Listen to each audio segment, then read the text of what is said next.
Parlons toujours de ces élections législatives pour dire qu'une mission d'observation électorale de l'Union européenne séjourne actuellement en Guinée pour apprécier le processus électoral en cours.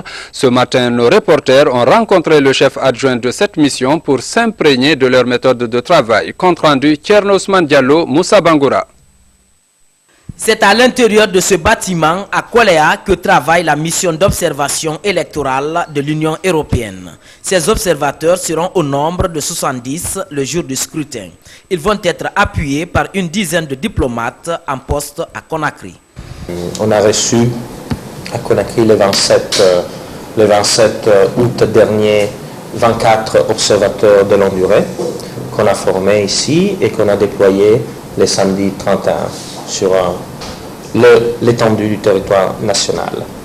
Les équipes seront renforcées à partir du 18 septembre par 30 observateurs de courte durée qui seront formés encore une fois ici à Conakry par nous, l'équipe cadre, et ils seront déployés à partir du 21 septembre pour rejoindre les observateurs de longue durée et après aller encore plus en profondeur dans certaines zones qu'on est en train d'établir avec un plan de déploiement très précis qu'on vient juste de finaliser hier.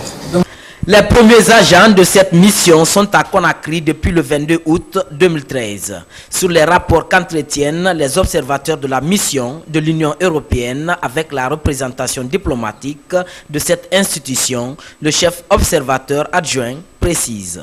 Toutes missions d'observation électorale de l'Union européenne sont des missions neutres, impartiales et surtout indépendantes. La mission d'observation électorale est indépendante tout d'abord de la délégation de l'Union européenne qui est présente ici en Guinée.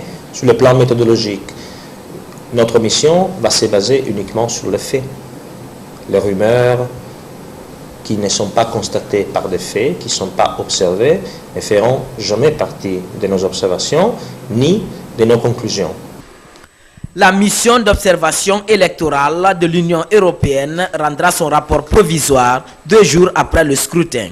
Elle va rester jusqu'à la proclamation des résultats définitifs par la Cour suprême. A rappeler que le chef de cette mission d'observation de l'Union européenne est le parlementaire roumain Cristian Preda.